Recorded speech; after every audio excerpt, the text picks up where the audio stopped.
యేసుక్రీస్తు నామంలో వందనాలు. అందరూ బాగున్నారా?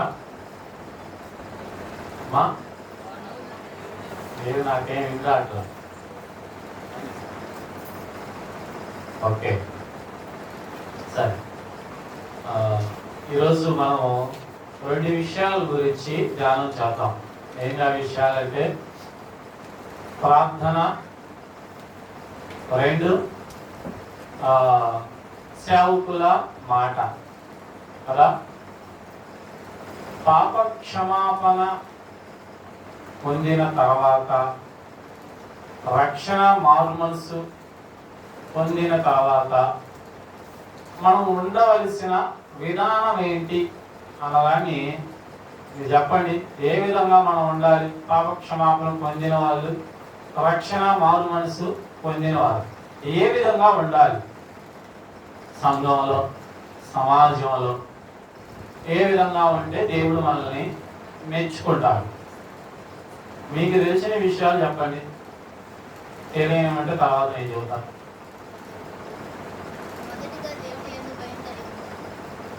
ఓకే, ఒకటి భయం. తర్వాత ఇంకా అక్కలు కూడా అందరూ చెప్పాలి. కానీ ఏ విధంగా ఉండాలనే విషయాలని భయం కలిగి ఉండాలి, భక్తి కలిగి ఉండాలి కదా. వీటికన్నా ప్రాముఖ్యమైన మాట ఉంది చూడండి. మేము చెప్పినా కాదు లేదని వాక్యంలో ఉన్న మాటనే చూద్దాం. చూడండి, అపోస్తుల కార్యగ్రంథము 2వ అధ్యాయము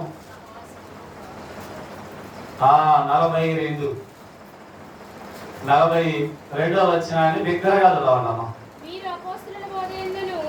మీరు అపోస్తుల బోధయందును, సహవాసమందును, రొట్టె విరుచుట యందును, ప్రార్థన చేయుట యందును ఎడతెగక ఉండిరి. ఎవరు ఇవన్నీ చేసింది? ఇవన్నీ చేసిన వాళ్ళు ఎవరు? అపోస్తులా? ఎవరి సంగమా? అపోస్తుల బోధ యందు ఎడతెగక ఉన్న సంఘం. అది చూడండి. రక్షణ పొందిన వారు పై వచ్చిన వాళ్ళు తర్వాత చదవండి. 37 కానించి కిందకు చదువుకుంటా వస్తే వారు చేసిన ఆ పనితీరు అంతటి కూడా కనిపించేది. సంఘంలో ఉన్న మనము ఏదండి? దేవుని బోధ యందు, ప్రార్థన యందు, ఇంకా ఏంది? సహవాసమయందు, రొట్టె విరుచుట యందు ఎడతెగకుండా ఉండాలి. రక్షణ పొందిన కానించి మనం చేయవలసిన విషయాలు ఇవి. అటు ఉంటున్నామా? చాలా మంది రక్షణ పొందటంతోనే అయిపోయింది, పరలోకానికి వెళ్ళిపోయాం, ఇంకా ఏం పని లేదు అన్నట్టుగా ఫీల్ అయిపోతారు. రక్షణ అనేది ఓన్లీ ఒక అధికారమే, నువ్వు వెళ్ళే అవకాశమే తప్ప నీకు నచ్చినట్టుగా ఉంటే దేవుని రాజ్యంలోనికి వెళ్ళలేవు. అందుకే దేవుడు కొన్ని నియమాలను పెట్టాడు. ఆ నియమాల ప్రకారమే మనము దేవుని సన్నిధిలో జీవించాలి.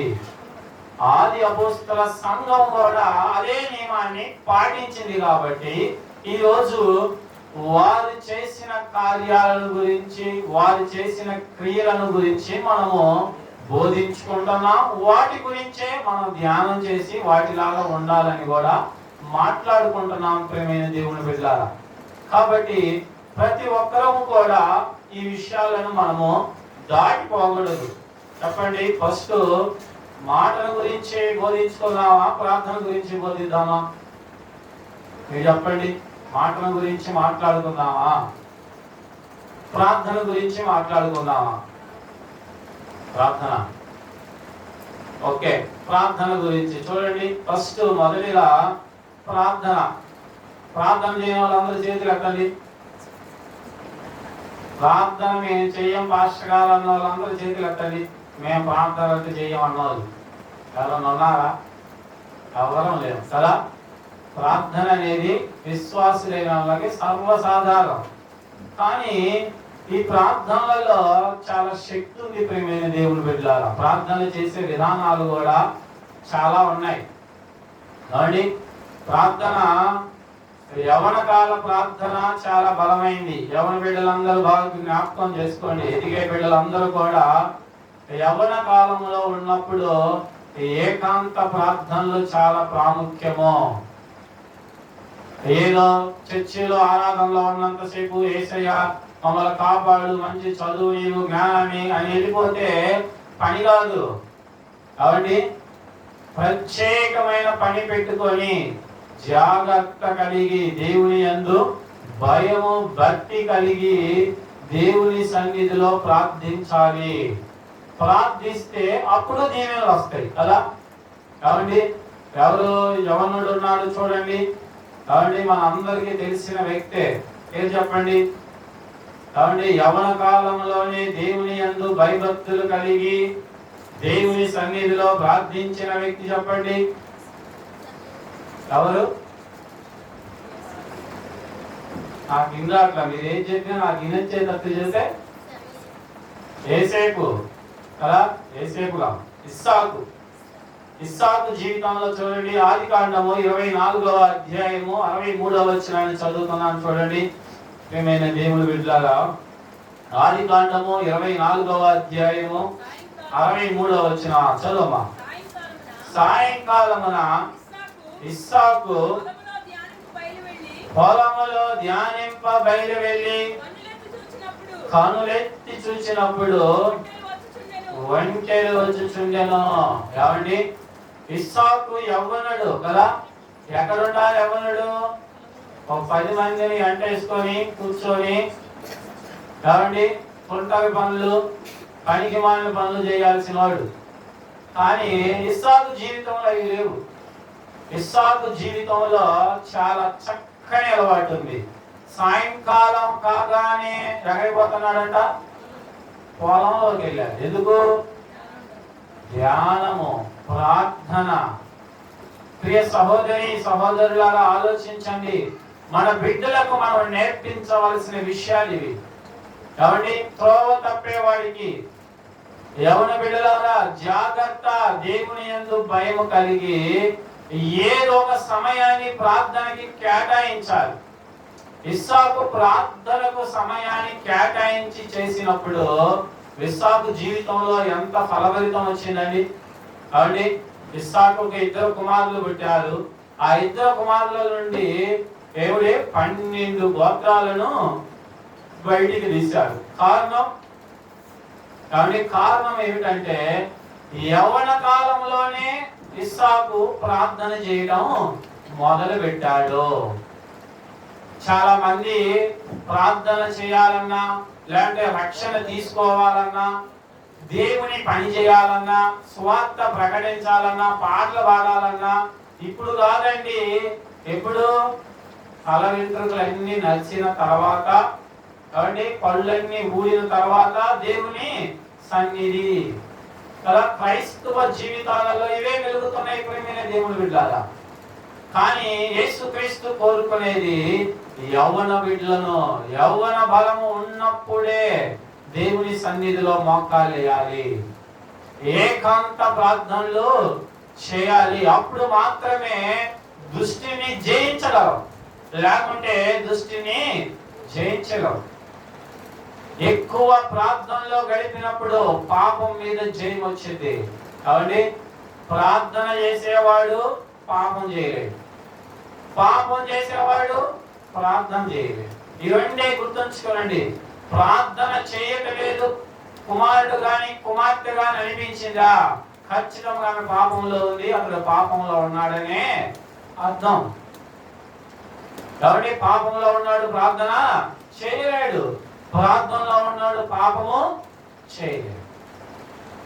ప్రియమైన దేవుని బిడ్డారా, దేవుని వాక్యము సెలవిస్తుంది, మనకంటే ముందుగా ఉన్న భక్తులైన వీరందరూ కూడా దేవుని సన్నిధిలో ఎంతో బలముగా ప్రార్థించారు.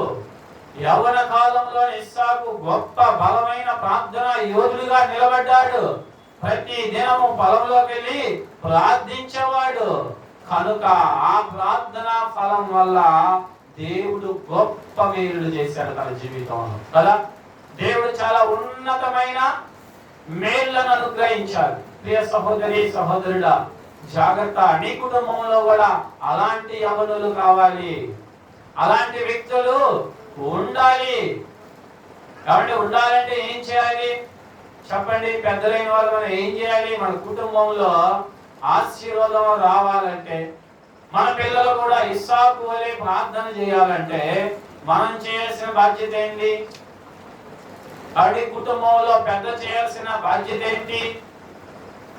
ప్రియమైన దేవుని బిడ్డలారా, వీటిని తెలుసుకోవాలంటే మనం దేవుని సహవాసంలో ఉండాలి.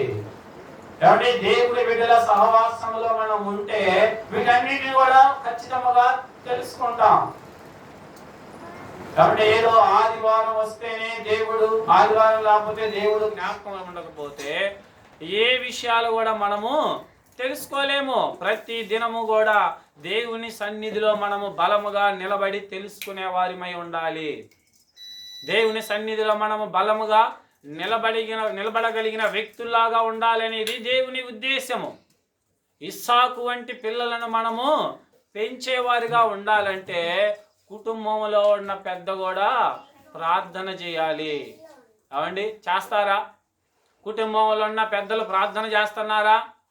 పిల్లలను బట్టి బాధపడతారు, పిల్లలు అభివృద్ధి లేని దాన్ని బట్టి బాధపడతారు, ఇలాంటి కుటుంబంలో ఉన్న సమస్యలను బట్టి బాధపడతారే కానీ ఈ సమస్య ఎందుకు వచ్చింది, ఇదే కారణాన్ని బట్టి వచ్చింది. ఏమండి, రక్షణ పొందావు, పాపక్షమాపణ పొందావు, దేవుని మార్గాలను, దేవుని గురించి నీ కుటుంబం అంతా తెలుసుకుందో, భార్యకు తెలుసు, భర్తకు తెలుసు, కానీ సమస్యలు పోవటల్లా. కారణం ఏమిటంటే ప్రియమైన దేవుని బిడ్డలారా, దేవుని సన్నిధిలో ప్రార్థించకపోవటము. ఏమండి, ఎవరు ప్రార్థించకపోవటం అంటే కుటుంబం పెద్ద. ఏమండి, కుటుంబంలో పెద్ద ఎవరు? అమ్మ, నాన్న. ఎవరు? నాన్న కదా. కుటుంబ పెద్ద నాన్న. నాన్నే ప్రార్థన చేయాలి, అమ్మ చేసే పని లేదు కదా. సరిపోద్దా? నాన్న ఒక్కటి చేస్తే సరిపోద్దా? అమ్మ కూడా చేయాలనా? ఎందుకని అమ్మ పెద్ద కాదుగా. అవండి, అమ్మ పెద్ద కాదుగా, అమ్మ చేస్తేనే చేయకపోతేనే. ప్రియమైన దేవుని బిడ్డలారా, అమ్మ పెద్ద కాకపోయినప్పటికీ ఏమండి కుటుంబాన్ని కట్టే బాధ్యత ఎవరికి ఉంది? తల్లికి తండ్రికి, ఇద్దరికి బాధ్యత ఉంది. ఎక్కువ భరోసా తండ్రిదే. మారు మనసు పొందిన తండ్రి, మార్పు నొందిన తండ్రులు ఖచ్చితంగా పిల్లల పట్ల బలమైన ప్రార్థన చేయాలి. చాలా మంది ప్రార్థన చేయక ఏమీ తెలుసుకోలేకపోతున్నారు, ఏమీ సాధించలేకపోతున్నారు. ప్రియమైన దేవుని బిడ్డలారా, మనందరికీ ఆదర్శంగా, మాదిరిగా బైబుల్ అనేక మంది భక్తులు ఉన్నారు, చాలా మంది ఉన్నారు. వారు చేసిన ప్రార్థనలు దేవుడు విన్నాడు, ఆశీర్వదించాడు. ఏమండి, మన వాక్యం ప్రార్థన చేయమన్నప్పుడు చాలా మాటలు ప్రార్థన చేసి అవకాశాలు ఇచ్చినప్పుడు అడుగుతాం, అయ్యా అడుగుడి మీకు ఇవ్వబడి అన్నావుగా తండ్రి, మేము అడుగుతున్నా మాకు ఇయ్యి అంటాం. అడుగుతామా? ఏమండి, ప్రతి దినము ఉదయం సాయంకాలం లేచి మన పిల్లల కోసము, కుటుంబం కోసం అడగగలుగుతున్నారా? ఎవరో చెప్పి పని లేదు. ఎవరి హృదయానికి వారు పరీక్ష చేసుకుంటే చాలు. ప్రియమైన దేవుని బిడ్డలారా, ఏమండి, మనం దేవుని కోసము, దేవుని పిల్లల కోసము, మన కుటుంబం కోసం మనం ప్రార్థన చేస్తే దేవుడు ఎంతటి గొప్ప కార్యాలు చేస్తాడనే విషయాన్ని చూడండి. మరొక వ్యక్తి జీవితంలో కూడా చాలా ఆశీర్వాదకరంగా మారిన వ్యక్తిని కూడా చూపిస్తాను. ప్రియమైన దేవుని బిడ్డలారా, దినవృత్తాంతాల గ్రంథం తీయండి. ఏమండి, దినవృత్తాంతాల గ్రంథము, మొదటి దినవృత్తాంతాల గ్రంథము 4వ అధ్యాయము. మొదటి దినవృత్తాంతాల గ్రంథము 4వ అధ్యాయము 10వ వచనాన్ని చదువుకుందాం. చూడండి, మొదటి దినవృత్తాంతాల గ్రంథము 4వ అధ్యాయం 10వ వచనం చదవమ్మా. ఎబ్బేజు ఇశ్రాయేలీయుల దేవుని గూర్చి మొరపెట్టి, నీవు నన్ను నిశ్చయముగా ఆశీర్వదించి నా సరిహద్దులను విశాలపరిచి నీ చెయ్యి నాకు తోడుగా ఉండ దయచేసి నాకు కీడు రాకుండా దానిలో నుండి నన్ను తప్పించమని ప్రార్థింపగా దేవుడు అతడు మనవి చేసిన దానిని అతనికి దయచేసెను. ఏమండి, ఎబ్బేజు ఎవరు చేశాడంట ప్రార్థన? ఇశ్రాయేలీయులైన దేవునికి ప్రార్థన చేశాడు కదా. ఎబ్బేజు ఏం చేశాడు? నా సరిహద్దులను విశాలపరచు. ఏమండి? సరిహద్దులను విశాలపరిచి నీ చెయ్యి నాకు తోడుగా ఉండా దయచేయి. ఎవరి చెయ్యి మనకు తోడుగా ఉండాలి? దేవుడి చెయ్యి కదా. కోరుకుంటామా? మాకు అవసరం లేదండి, ఈ లోకంలో మాకు డబ్బుని చెయ్యి తోడుంటే చాలు. కాబట్టి మాకు డబ్బు ఉంటే చాలు, ఏ బాధ ఉండదు. ఎంతకాలం? కొంతకాలమే డబ్బు. కాబట్టి ఒక్క అనారోగ్యం వస్తే డబ్బు ఎంతున్నా మొత్తం దూసుకొని ఏమి కూడా ఉండదు. ప్రేమైన దేవుని బిడ్డలారా, ఎంత డబ్బున్నా తరిగిపోవాల్సిందే. దేవుని చేయి తోడుంటే ఆయన చేసే ఆశీర్వాదాలు చాలా బలమైనవి. ఇక్కడ ఎబ్బేజు అడుగుతున్నాడు, తన కుటుంబం కోసమే ప్రార్థన చేస్తున్నాడు. తల్లి, తండ్రి, నీవు కూడా నీ కుటుంబం కొరకు ప్రార్థన చేయి దేవుడి దగ్గర. ఎబ్బేజు చేసిన ప్రార్థన దేవుడు విన్నాడని ఉంది కదా. కాబట్టి ప్రార్థన చేసేటప్పుడు మనం ఎలా ఉండాలి? ఎలాంటి మనసు కలిగి ఉండాలి? దీన మనసు ఉండాలి కదా. నీ సహోదరి పట్ల, సహోదరు పట్ల అసూయ గాని, పగ గాని, కక్ష గాని ఉంటే ఏం చేయాలి? మొదటిగా సమాధానపడు. కాబట్టి సమాధాన పడకుండా, నీ పొరుగు వారిని నువ్వు క్షమించకుండా, నీ పొరుగు వారి మీద ద్వేషం పెట్టుకొని, కాబట్టి ఎన్ని మనం ఎలుగెత్తి ఏడ్చినా, ఎలుగెత్తి పాడినా, ప్రియమైన దేవుని బిడ్డలారా, ఎంతో దీనులమై మనం పరిచర్య చేసినా అంతా కూడా వ్యర్థమే. దేవుని సహోదరుడికి విరోధంగా ఉన్నప్పుడు మొదటగా నీ అర్పణ విడిచిపెట్టి సమాధాన పడు అన్నాడు. కాబట్టి సమాధాన పడకుండా నువ్వెంత ప్రార్థన చేసినా నీ ప్రార్థన అంతా దండగే, ఉపయోగం లేదు. నీ సమయం అంతా వ్యర్థం. పవిత్రమైన చేతులెత్తి ప్రార్థించాలి కుటుంబ యజమానులు. కాబట్టి ప్రియమైన దేవుని బిడ్డారా, యాకోబు పత్రికలో ఉంది, నీతిమంతుల ప్రార్థన బహుబలము గలది. కాబట్టి నీతిమంతుల ప్రార్థనలో బలం ఉన్నది కదా. సూర్యచంద్రులు ఆగమంటే ఆగిపోయారు, సింహాలు నోరు మేమంటే నోరు మూసాయి. కాబట్టి వర్షం కురిపించకూడదంటే ఆగిపోయింది అంటే మళ్ళీ ఆజ్ఞాపించేదాకా. ప్రియమైన దేవుని బిడ్డారా, ప్రార్థనలో అంతటి బలం ఉన్నది. నీ కుటుంబంలో ఉన్న కార్యాలు, నీ కుటుంబంలో ఉన్న సమస్యలు తీరటం లేదంటే నీవు నీతి గల చేతులు దేవుని వైపు ఎత్తటలా, పరిశుద్ధమైన హృదయంతో నువ్వు ప్రార్థించటలా. అందుకే దేవుడి ఉదయకాల సమయం హెచ్చరిస్తున్నాడు, సహోదరి, సహోదరుడా, ఇప్పటికైనా తెలుసుకో, దేవుడు అనుగ్రహించిన మాటలను బట్టి మనం ఆయన వైపు తిరగడం కోసమే దేవుడు మనల్ని హెచ్చరించగలడు. కాబట్టి ప్రార్థనలో చాలా బలం ఉన్నది. ఎబ్బేజు ప్రార్థన చేసి దేవుని సహాయాన్ని అడిగాడు, విశాలపరిచాడు దేవుడు తన కుటుంబాన్ని. కాబట్టి తన ఆస్తిని, తనకు కలిగినదంతటిని ఆయన తోడుగా ఉన్నాడు. కనుకనే ఎబ్బేజు ప్రార్థన దేవుడు విన్నాడు. నిష్కలంకమైన హృదయంతో నువ్వు చేస్తే నీ పిల్లలు, కాబట్టి నీ భర్త, కాబట్టి నీ భార్య, నీ రక్త సంబంధికులు, ప్రతి ఒక్కరూ కూడా దేవుని సన్నిధిలో బాగుపడతారు. ప్రేమైన దేవుని బిడ్డలారా, బలమైన ప్రార్థన చేసే యోధురాలుగా నువ్వు ఉండాలని దేవుని ఉద్దేశం. ఏదో ఎవరిని నటన చేయడమో, లేదో నామకార్థంగా నడిస్తున్నంత మాత్రాన దేవుడు ఇష్టపడడు. ఆయన ఇష్టపడేది యథార్థవంతుల పట్లే, నీతిగా ఉండే వారి పట్ల ఆయన ఇష్టపడతాడు. మోసకరమైన భక్తి ఆయన మెచ్చుకునేవాడు కాదు. ప్రియమైన దేవుని బిడ్డలారా, మోసకరమైన భక్తి నుంచి, మోసకరమైన ముసుగు నుంచి బయటికి రా. దేవుని సన్నిధిలో బలంగా నిలబడు, దేవుని అడుగు. దేవుడు ఎంతటి కార్యమైన చేయగలిగిన సర్వశక్తి గల దేవుడు. ఆయన సర్వశక్తి గల నామములో మనము బలముగా నిలబడవలసిన వారిమై ఉన్నాం, ప్రార్థనతో జయించవలసిన వారిమై ఉన్నాం. ప్రియమైన దేవుని బిడ్డలారా, కాబట్టి యవనస్తులు ఏకాంత ప్రార్థనతో వారి జీవితాలను కట్టుకోవాలి. కుటుంబము, ఎవరి కుటుంబం పెద్ద ప్రార్థనతో కుటుంబానంతటిని కట్టుకోవాలి. సంఘములో దేవుని కార్యాలు జరగాలంటే ఏం చేయాలో చెప్పండి. కుటుంబంలో అయితే కుటుంబ పెద్ద ప్రార్థన చేయాలి. యవనస్తుల జీవితంలో యవనస్తులు ఏకాంత ప్రార్థన చేయాలి, ఆశీర్వదించబడతారు. సంఘం ఆశీర్వదించబడాలంటే ఏం చేయాలి అంటే సంఘం ఆశీర్వదించబడాలంటే ఏం చేయాలి చెప్పాలి, మీరు అందరూ చెప్పాలి. ఇంకా పెద్దగా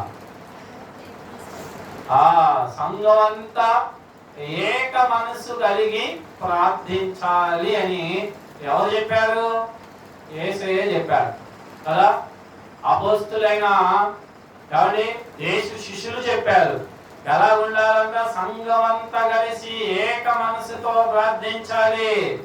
ఏక హృదయముతో ప్రార్థన చేస్తే ప్రియమైన దేవుని బిడ్డలారా ఎలాంటి కార్యాలంటే పరిశుద్ధాత్మ కార్యాలు జరుగుతాయి. ఏక హృదయము సంఘములో లేకుండా పరిశుద్ధాత్మ కార్యాలు జరగవు. సంఘంలో ఉన్న కుటుంబాలు ఆశీర్వదించబడటం లేదంటే, సంఘంలో ఉన్న వ్యక్తులు పరిశుద్ధపరచబడటం లేదంటే, సంఘంలో ఉన్న వ్యక్తులు రోగం నుంచి విడుదల పొందడం లేదంటే ఏకత్వం లేదు. ఐక్యముగా ఉండి మనం ప్రార్థించాలి. కాబట్టి దేవుని వాక్యం చెబుతుంది, ఒకరి కొరకు ఒకరు మీరు ప్రార్థన చేయండి. ఎందుకు? స్వస్థత నందునట్లుగా. ఒకరి పాపములు ఒకరు ఒప్పుకొని ఒకరి కొరకు ఒకరు ప్రార్థన చేయాలి. నీ కోసము నేను, నా కోసము నీవు. కాబట్టి చాలా మంది రివర్స్ గేర్ వేస్తారు. కాబట్టి తగ్గట్లేదంటే పాస్టర్ గారు ప్రార్థన చేయటంలా, కాబట్టి ఇది జరగటంలా, పాస్టర్ గారిలో పవరు లేదు. ప్రియమైన దేవుడి బిడ్డలారా పాస్టర్ గారిలో పవర్ లేకపోతే నీ జీవితంలో మేలు జరగకుండా ఉండదు. పాస్టర్ గారి జీవితంలో మేలు జరగదు అంతే. నీ జీవితంలో మేలు జరగటం లేదంటే నీ కాడే పవర్ లేదని అర్థం. ప్రియమైన దేవుడి బిడ్డలారా గమనించాలి. ఏక హృదయము కలిగి ఏకాత్మతో దేవుని సన్నిధిలో ప్రార్థించే వ్యక్తులుగా మనం ఉండాలి. కాబట్టి అపోస్తుల కార్య గ్రంథంలో పాఠ్యభాగంలో చూడండి ప్రియమైన దేవుని బిడ్డలారా, మన పాఠ్యభాగంలో మనం చూస్తే అపోస్తుల కార్య గ్రంథం 1వ అధ్యాయము 14వ వచనంలో చూడండి. మంచి మాటలోనే 14వ వచనంలో వీరందరూ వీరితో కూడా కొందరు స్త్రీలను యేసు తల్లి అయిన మరియు ఆయన సహోదరులను ఏక మనసుతో ఎడతెగక ప్రార్థన చేయించుండిరి. సంఘములో ఎవరున్నారు? స్త్రీలున్నారు, పురుషులున్నారు, యేసుక్రీస్తు రక్త సంబంధికులు కూడా ఉన్నారు కదా. అప్పుడు దాకా వాళ్ళు యేసయ్యని నమ్మలా. అప్పుడు దాకా ఇంట్లో ఆయనే దేవుడు అంటే వాళ్ళు నమ్మే పరిస్థితిలో లేరు ప్రియమైన దేవుని బిడ్డలారా. కానీ యేసుక్రీస్తు పునరుద్ధానుడై లేచిన తర్వాత వారందరూ కూడా విశ్వసించి ఏక హృదయంతో ప్రార్థించారంట. మనందరము కూడా ప్రియమైన దేవుని బిడ్డలారా శనివారము అందరము కలిసి ఏక హృదయంతో ప్రార్థన చేయాలి. వారింట్లో గల సమస్య నాకెందుకులే, వారి కుటుంబంలో గల వేదన నాకెందుకులే అని అనుకోకూడదు. అది క్రీస్తు ప్రేమ కాదు, సాతాను ప్రేమది. ఏమండి, ఏ పాపము చేయకుండా క్రీస్తు అందరి కొరకు ప్రాణాన్ని అర్పించాడా లేదా? అందరి కొరకు ప్రాణం అర్పించాడు. ఆయనకు అవసరం లేదు, కానీ అలాగ అనుకోవాలా యేసుక్రీస్తు. ఆయన అలాగ అనుకుంటే నీకు నాకు ఎలాంటి రక్షణ భాగ్యం ఉండేది కాదు. మన పాపములు మన దోషములు బట్టి ఎప్పుడో మరణించవలసిన వారము. క్రీస్తు ప్రేమించి పాపిని ప్రేమించి గొప్ప త్యాగం చేశాడు ఆయన. ప్రియ సహోదరి సహోదరుడా, అలాంటి త్యాగపూరితమైన హృదయం కలిగి సంఘంలో మనం ఉండాలి. సంఘ అభివృద్ధి కొరకై అందరము కలిసి విజ్ఞాపనలు చేయాలి. నువ్వు అందరము కలిసి విజ్ఞాపన చేయకపోతే పరిశుద్ధాత్మ కార్యాలు జరగవు. పరిశుద్ధాత్మ కార్యాలు జరగకుండా ఆగిపోవటానికి కారకుడవు నీవే. ప్రియ సహోదరి నాకెందుకులే, ప్రియ సహోదరుడా నాకెందుకులే అనుకోమాక. సంఘము కట్టబడటం లేదంటే, సంఘము అభివృద్ధి పరచబడటం లేదంటే, సంఘంలో పరిశుద్ధత రావటం లేదంటే నీవే దేవుడు నిన్ను రక్షించింది, ఆయన రక్తం ఇచ్చి కొని నీకు గొప్ప రక్షణ ఇచ్చింది. దేనికంటే నీవు సంఘములో నిలబడి ఆయన బిడ్డల కొరకై, పాపుల రక్షణ కొరకై రోదన చేసే తల్లిలాగా ఉంటావని, రోదన చేసే తండ్రిలాగా ఉంటావని ఆయన కోరి ఆయన గొప్ప రక్షణ నీకు ఇస్తే నీవు నీ పనుల కోసము, కాబట్టి మన అవసరతల కోసము, మన సుఖభోగాల కోసము సమయం అంతా వినియోగించుకుంటున్నాము, కానీ క్రీస్తు సంఘము కోసము ఒక్కసారైనా నీ సమయాన్ని వినియోగిస్తున్నావా? ప్రియ సహోదరి సహోదరుడు, ఆలోచించు, నీ హృదయాన్ని పరీక్షించు. సంఘంలోని స్థానం ఏంటి? సంఘంలో నువ్వు చేస్తున్న పరిచర్య ఏమిటి? దేవుడు లెక్క అడిగితే దేవుడికి చెప్పగలవా? ఏమండి, దేవుడికి లెక్క చెప్పగలవా? ప్రతి వాడిని దేవుడు ఖచ్చితంగా లెక్క అడుగుతాడు. ప్రియ సహోదరి సహోదరుడా, ఆయన లెక్క అడగక ముందే నీ బాధ్యతలను స్వీకరించు. నీ బాధ్యతల గురించి నీవు ఆయనకు సరైన సమాధానం చెప్పగలిగిన వ్యక్తురాలుగా నువ్వు నిలబడాలనేది దేవుని ఆశ. ఎవరి కోసమో కాదు, కాబట్టి దేవుని కోసం నిలబడు, ప్రార్థించు, పరిశుద్ధమైన చేతులెత్తు. ప్రభువా, నా కోసము, మా సంఘం కోసము, మా కుమారుల కోసము, కుమార్తెల కోసమే నీ సన్నిధిలో నేను చేతులెత్తి ప్రార్థిస్తున్నా. ప్రభువా, నా ప్రార్థన ఆలకించు. ప్రార్థన ఆలకించిన దేవుడా, నా ప్రార్థన ఆలకించని నువ్వు ప్రార్థన చేస్తే దేవుడు విని నీకు గొప్ప మేలు చేస్తాడు. ప్రియ సహోదరి సహోదరుడా, విశ్వసిస్తావా? అపోస్తలుల సంఘం అంతా విశ్వసించింది, నమ్మి ఏక హృదయంతో ప్రార్థించింది. అందుకే వాళ్ళు గొప్ప కార్యాలు చూడగలిగారు. నువ్వు విశ్వసించి ఏక హృదయముతో అందరము కలిసి ఒక్కరమైన, ఇద్దరమైన, నలుగురమైన కూర్చొని ఏక హృదయముతో ప్రార్థన చేస్తే దేవుని బలమైన కార్యాలు చూస్తాం. దేవుని బలమైన ప్రేమను మనము చూడగలము. ప్రేమైన దేవుని బిడ్డలారా, అలాంటి ప్రార్థన నేర్చుకోవాలనేది దేవుని ఉద్దేశము. నిలబడతావా? ఇలాంటి ప్రార్థన క్రమశిక్షణలో ఉంటావా? నీవు నీ పిల్లలకు చెబితే నీ పిల్లలు వింటారు. ఏమండి, మనం చేయకుండా మన పిల్లలకు చేస్తారా? చేయరు కదా. లోకంలో చాలా సామెతలు ఉన్నాయి కదా, కాబట్టి చాలా ఉన్నాయి. గేదె చేలో వేసినందుకో దూడ ఎక్కడ వేసింది? దాని పక్కనే ఉంటుంది కదా. దానికి చెప్పిన నువ్వు గట్టిన వానమెత్తా అంటుకూడదా? పోదు. కాబట్టి అలా చేస్తుందా? చేయదు. తల్లి పక్కనే. తల్లిదండ్రులు మనం ప్రార్థన చేస్తే మన పిల్లలు చేస్తారు. మనం నీతిగా ఉంటే మన పిల్లలు నీతిగా ఉంటారు. చూడండి ప్రియమైన దేవుని బిడ్డలారా, పరిశుద్ధ గ్రంథం తెలియజేస్తున్న మాటలు ఏమిటంటే, అపోస్తల కార్య గ్రంథం మన మూల వాక్యం చూస్తే మనము అపోస్తల బోధ యందు నిలిచి ఉండాలి, సహవాసం యందు నిలిచి ఉండాలి, రొట్టె విరుచుట యందు, ప్రార్థన యందు కదా. ప్రార్థన యందు నిలిచి ఉంటే ఆటోమేటిక్ గా ఆయన బోధ యందు నిలిచి ఉంటావు. బోధ చాలా ప్రాముఖ్యమైంది. నీవు దేవుని బోధ వినకుండా, దేవుని సేవకుని మాట వినకుండా ఏమీ చేయలేవు. నీ చేత కాదు అంతే. ఎందుకంటే దేవుని వాక్యం సెలవిస్తుంది, నీ మీద అనుగ్రహించిన అధికారికి నువ్వు లోబడి ఉండాల్సిందే అంతే. అధికారి నీకు లోపం చేస్తే ఆయన దేవుడికి లెక్కప్ప చెబుతాడు, అంతేగాని నీవు కాదు. నువ్వు చెప్పాల్సిన పని లేదు. కాబట్టి దేవుని మాటకు మనము లోబడిన వారిమై ఉండాలి ప్రియమైన దేవుని బిడ్డలారా. కాబట్టి ఇందాక సహోదరి పాట పాడారు. కాబట్టి నీ మాట బలమైనదయా, జీవము గలది, బలమైనది కదా, సత్యము గలది. దేవుని మాటకున్న శక్తి ఎంత బలమైనదో పాడి చూపించాం కదా. కాబట్టి ఆ శక్తిని మనం రుచి చూడాలా. దేవుని మాటకున్న శక్తి ఎలాంటిది అనేది మనం రుచి చూసేవారుగా ఉండాలి. పాడుకోవడమే కాదు, పాడుకోవడం వల్ల ఒకరు పురుగొల్పుకుంటాం. ఒక మాటలో చెప్పాలంటే, ఈ సంఘంలోకి వచ్చినప్పుడు నాకు గొప్ప ఆనందం వేసింది.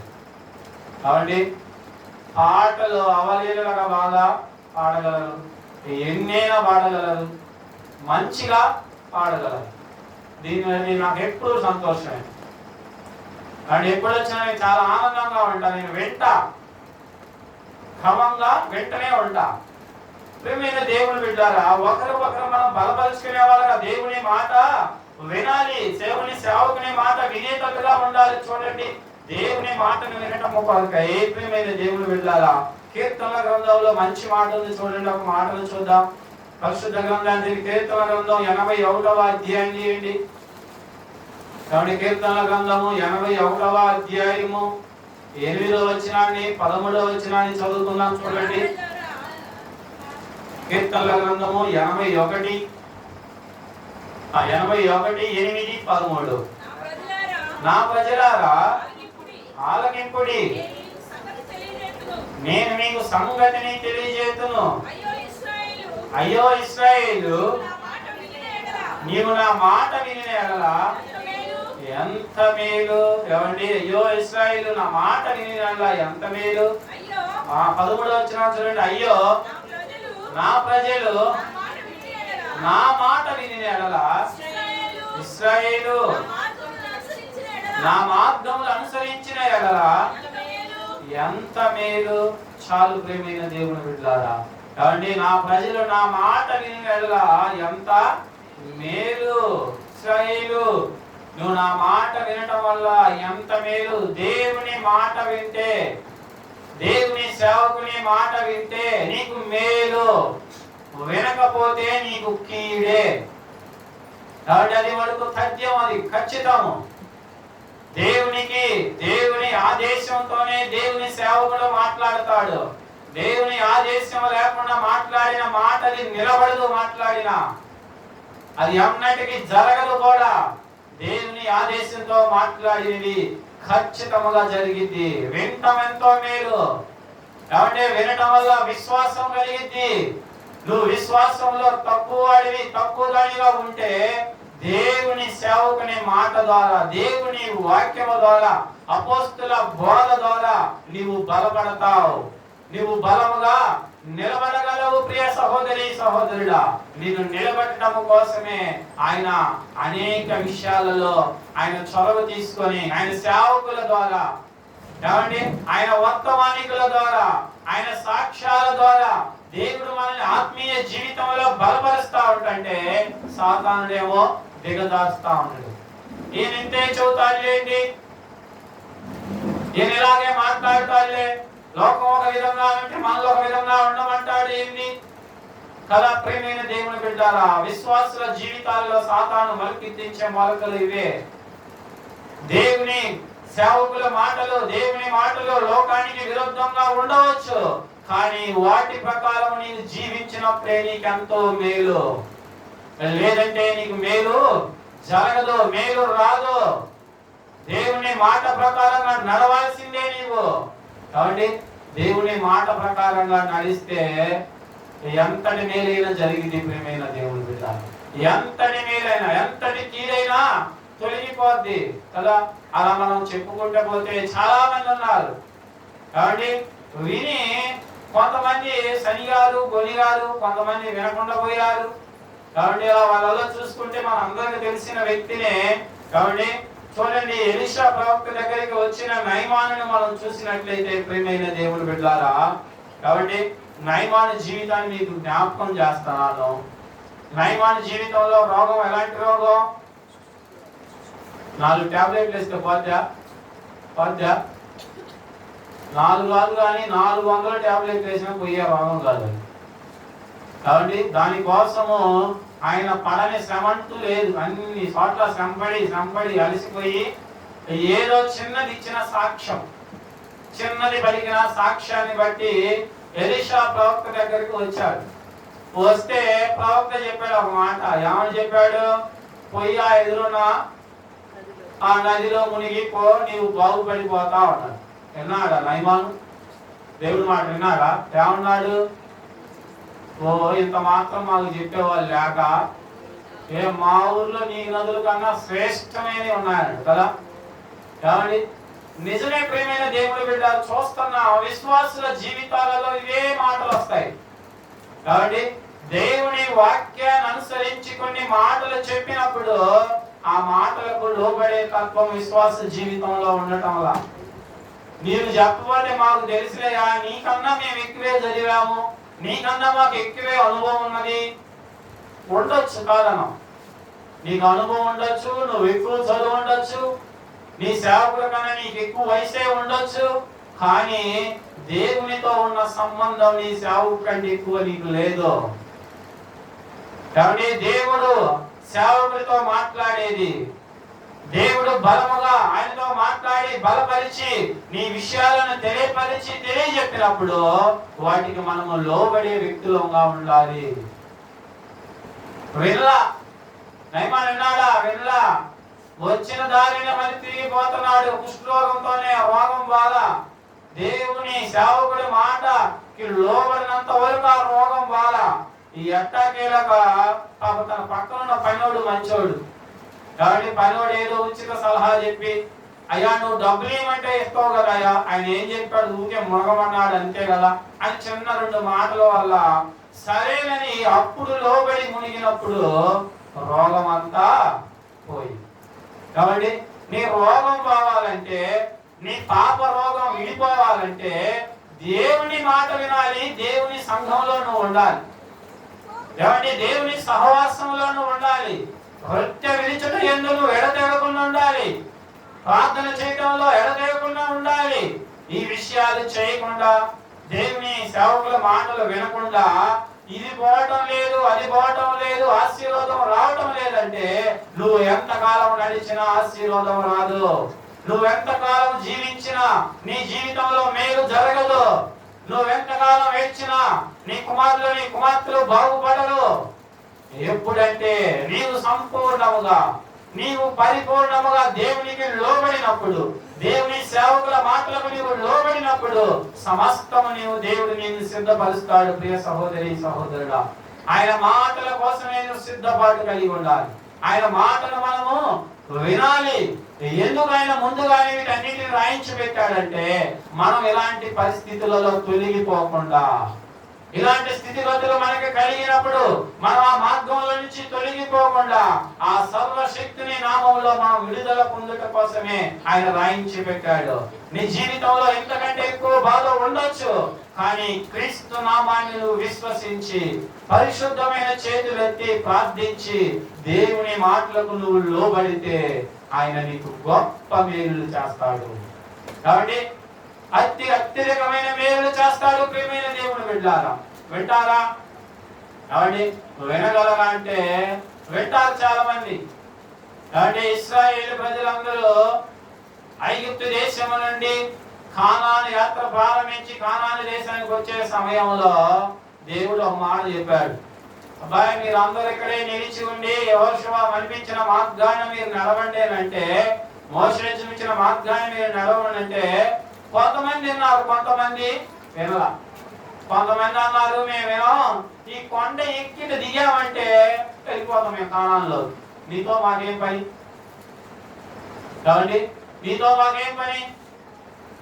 చాలా మంది విశ్వాసుల ఆ ఆలోచనలు వారి త్రోవలు కూడా ఇలాగే ఉంటున్నాయి. నీకు నచ్చినట్టుగా నీ దారి నీవు తీస్తే, నీ మనసుకు నచ్చినట్లుగా నీ కుటుంబాన్ని నీవు నడిపిస్తే అది తులకు పాపానికే గురైంది, అది శాపానికే కారణమైంది. దేవుడు ఏర్పరచుకున్న సేవకుని మాట ద్వారా నువ్వు నడవలసిందే, లేదంటే కుటుంబానికి శాపమే. ప్రియ సహోదరి సహోదరుడా, మోషే మాట వినలా. ఎవడే చూడండి, ఆ మాటను చదువుదాం చూడండి. ప్రియమైన దేవుడు బిడ్డలారా, సంఖ్యాకాండము 14వ అధ్యాయం తీయండి. కాబట్టి సంఖ్యాకాండము 14వ అధ్యాయము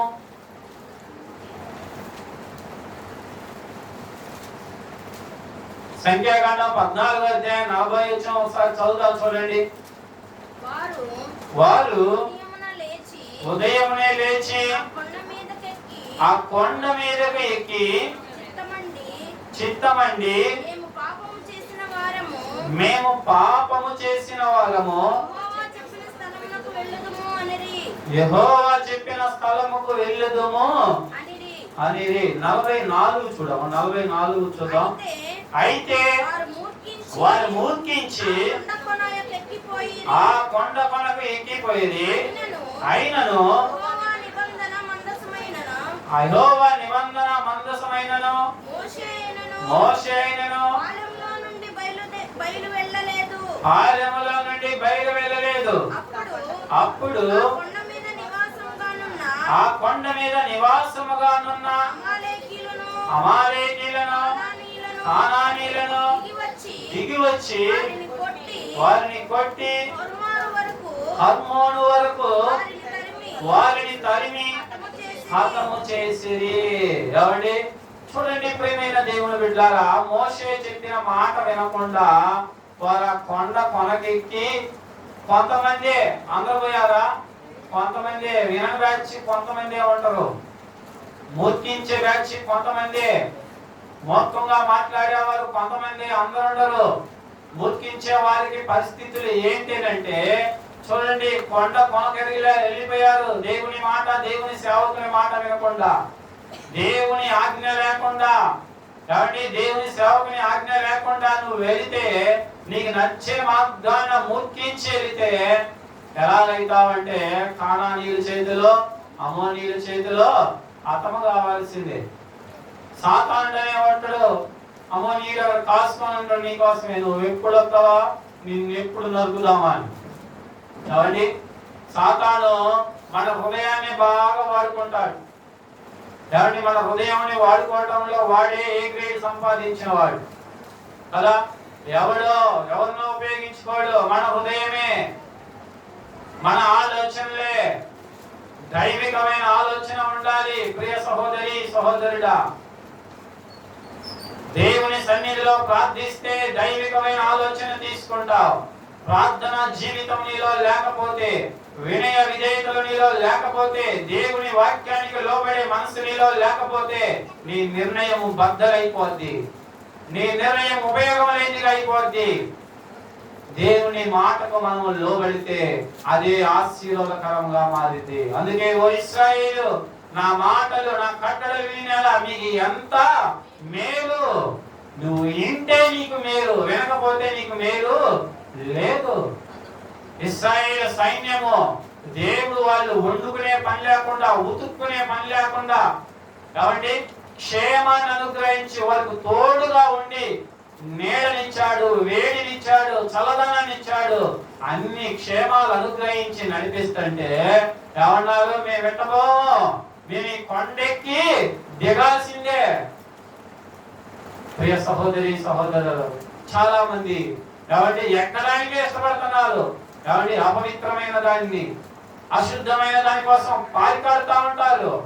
ప్రియ సహోదరి సహోదరుడా, నీ శ్రమ దండగా, నీ సమయము దండగా, నీ ఆశ దండగా. ఎందుకంటే నిన్ను వీటి కోసము కాదు దేవుడు పిలిచింది, దేవుని సంఘములోనికి. కాబట్టి ఈ లోకంలో ఉన్న వాటి కోసం పారికాడతామని కాదు, ఈ లోకంలో ఉన్న గొప్ప కోసము, కానీ ఈ లోకంలో ఉన్నతమైన స్థాయి కోసం కాదు దేవుడు నిన్ను పిలిచింది. నిన్ను పిలిచింది దేవుడు ఎందుకంటే ఆయన ఉన్నతమైన సేవలో ఒక పనివాడిగా, ఆయన ఉన్నతమైన సేవలో ఒక సైనికుడుగా, కాబట్టి ఒక అధికారిగా నీవు దేవుని సంఘంలో నిలబడి దేవుని రాజ్యం కోసమే పనిచేసేవాడిగా, పనిచేసేదానిగా ఉంటావనే గొప్ప రక్షణ నీకు ఇచ్చింది, సహవాసములు నిన్ను చేర్చింది. అయితే ఈ పరిస్థితులన్నిటిని నువ్వు మార్చి, సాతాను హృదయం కలిగి, దేవుని అపవిత్రమైన మనసు కలిగి దేవుని సంఘానికి ఉపయోగం లేని వాడిగా ఉంటే దేవుని సంఘంలో పరిశుద్ధాత్మ కార్యాలు జరగవు, కుటుంబాలలో పరిశుద్ధాత్మ కార్యాలు జరగవు, మీ యవన కుమారులలో దేవుని కార్యాలు జరగవు. ప్రియ సహోదరి సహోదరుడా, ఎప్పటి నుంచైనా, ఈ ఉదయకాలం నుండిచైనా ఇప్పటికైనా నువ్వు సరి చేసుకోవాల్సిన దానివే ఉన్నావు. ఎవరిని సరి చేసుకోవాలి. సరి చేసుకోకపోతే మన జీవితాల్లో అంతా కూడా ఎవరిని బాధమయమే, అపవిత్రమయమే. ప్రియమైన దేవుని బిడ్డలారా, చివరిగా నాకు నేను ఒక మాటని జ్ఞాపకం చేస్తున్నా. ఎవరిని సౌలు జీవితంలో సమూయేలు మాట విన్నంత కాలం సౌలు జీవితంలో ఓటమి ఉన్నదా? ఎవరిని సమూయేలు మాట విన్నంత కాలం సౌలు జీవితంలో ఓటమి లేదు. ఏముందిలే, చిన్న మాటే కదా అనుకున్నాడు సౌలు. ఆయన రావటం లేట్ అయింది, జనులు అటు ఇటు పరుగులు పెడుతున్నారు. అయ్యో, ఈ జనులందరి మీద నేనే అధికారిని, నేనే చొరవ తీసుకోపోతే ఎట్లా, నేనే త్వరపడిపోతే ఎట్లా అనుకున్నాడు, తొందరపడ్డాడు, చేయరాని పని చేశాడు. ప్రియ సహోదరి సహోదరుడా, నీవు కూడా నీ కుటుంబంలో అలాగే ఉన్నావా? కుటుంబం పెద్దగా, బాధ్యత కలిగిన దానిగా, బాధ్యత కలిగిన వాడిగా దేవుని మార్గాలని పిల్లలకు, నీ వారికి, నీ రక్త సంబంధులకి బోధించకుండా తొందరపడి లోకాచారాలని, లోకంలో ఉన్న పద్ధతులని ఆచరిస్తున్నావా? లోకానుసారంగా జీవితాన్ని జీవిస్తున్నావా? అయితే నీ జీవితంలో ఓటమి తప్పదు. ఓటమి పాలు కాకుండా ఉండాలని దేవుడి ఉదయకాల సమయం ముందు దీన్ని హెచ్చరిస్తున్నాడు. ఇప్పటి నుంచైనా సరిదిద్దుకో, ఇప్పటి నుంచైనా సరిగ్గా జీవించు. దేవుడి సన్నిధిలో అడుగు, ప్రభువా నీ సన్నిధిలో నేను బలముగా నిలబడతానని. ఎవరిని కొండ పనికి మూర్తించిపోయిన వారందరూ కూడా ఏమైపోయారు? హతులైపోయారు కదా. మాట వినని వాళ్ళందరూ కూడా మరణానికి పాత్రులైపోయారు. పాపం వల్ల శాపము, శాపం వల్ల మరణము కదా. ఫస్ట్ పాపము, తర్వాత శాపము, శాపము తర్వాతే మరణము. వాటికి తావిచ్చేవాడిగా ఉండమాక. వాటి నుంచి బయటికి రా. వినాలి, దేవుని మాట వినాలి, దేవుని సేవకుల మాట వినాలి. ప్రార్థనా జీవితం ఉండాలి. నీకు అపనమ్మకం ఉంటే కాబట్టి శక్తి గల భక్తి చేయండి. దేవుడు కాబట్టి అన్యాయస్తుడు కాదు కదా. దేవుడు నీతో ఒక రకంగా నాతో ఒక రకంగా మాట్లాడతాడా? వాడు మాట్లాడతాడా? పాటలు బాగా పడింది కాబట్టి ఇస్తే ఒక విధంగా చెప్పి నాకు విధంగా చదువుతాడు ఆయన. ఏం లేదు, పాడినా పాడకపోయినా, నేను బాగా చెప్పినా చెప్పకపోయినా దేవుడి దృష్టిలో మేమిద్దరము సమానమే. దేవుని దృష్టిలో సమానమే. ఎవరైనా నీకు నమ్మకం లేకపోతే నీ శక్తిని, నీ భక్తి శక్తిని లోపించి చూపించు. దేవుని అడుగు, ప్రభా ఇదిగో ఈ విషయంలో నేనేమి చేయాలి, ఈ మార్గంలో నేను వెళ్ళాలనుకుంటున్నా, దీంట్లో వెళ్ళమంటావా లేదంటావా అనే విషయాన్ని తెలియపరచాలి. ప్రియ సహోదరి సహోదరుడా, కాబట్టి లోకంలో కొన్ని విషయాలను బట్టి నేను కూడా దేవుని సేవకునికి వ్యతిరేకంగా కొన్ని మాటలు మాట్లాడాను. ఇది డబ్బుకు సంబంధించింది కదా, ఇది నాది కదా, నేను కదా అని అనేకమైన ఆలోచనలు చేశా. దానివల్ల నష్టాన్ని చలి చూసా. నష్టం వచ్చినప్పుడు అప్పు వేసే మోకాళ్ళు. ఏంటి నష్టం, ఎందుకు వచ్చింది ఏందని తెలుసుకుంటే చేసిన పాపము, శాపము బయటపడినది. ప్రియ సహోదరి సహోదరుడా, ఎందుకంటే మన జీవితంలో పాపానికి చోటు రాకూడదు. దేవుడు చెప్పాడు నాకు ముందుగానే, కాబట్టి నీవు అతని కింద లోబడి ఉండు అని మొట్టమొదటిలోనే చెప్పాడు. కానీ కొన్ని దేవుడు చెప్పినవి మర్చిపోతాం. ఉంటాయా? కాలాలు గడిచే కొన్ని మర్చిపోతాం. కాకపోతే రాసి పెట్టుకోవాలి, కాబట్టి రాయించి పెట్టుకోవాలి. ప్రియ సహోదరి సహోదరుడా, దేవుడు అన్యాయం చేసే దేవుడు కాదు. ఆయన సన్నిధిలో ప్రార్థించినప్పుడు, ఎవరైనా ఆయన సన్నిధిలో ప్రార్థన చేసినప్పుడు దేవుడు మన పట్ల గొప్ప కార్యాలు చేస్తాడు. ఆ ప్రార్థన ఎలా ఉండాలంటే, నీతిమంతుల ప్రార్థన బహుబలమైనది. నీతి కలిగిన ప్రార్థన బలమైనది. నిష్కలంకమైన ప్రార్థన చేయాలా? ప్రియ సహోదరి సహోదరుడా, నిష్కలంకమైన ప్రార్థన చేయటకు సిద్ధపాటు కలుగు. హృదయాన్ని శుభ్రం చేసుకో. దేవుడికి నీకు దూరంగా ఉండటానికి గల క్రియలు, చెడ్డ పనులు, చెడ్డ ఆలోచనలు, వాటన్నిటిని దేవుని సన్నిధిలో నువ్వు పరిష్కరించుకొని వాటి కొరకై పశ్చాత్తాపడి ప్రార్థన చేస్తే దేవుడు ప్రతి కుటుంబంలో, సంఘంలో, ప్రతి ఒక్క యవనుల జీవితంలో దేవుడు గొప్ప ఆశీర్వాదాల చేత ఆయన మాటలు విన్న వారందరికీ మేలే జరుగును గాక. ఆమేన్. ప్రియమైన దేవుని బిడ్డలారా, ప్రార్థన చేసుకుందాం. దేవుని సన్నిధిలో మోకాలేసి ప్రార్థన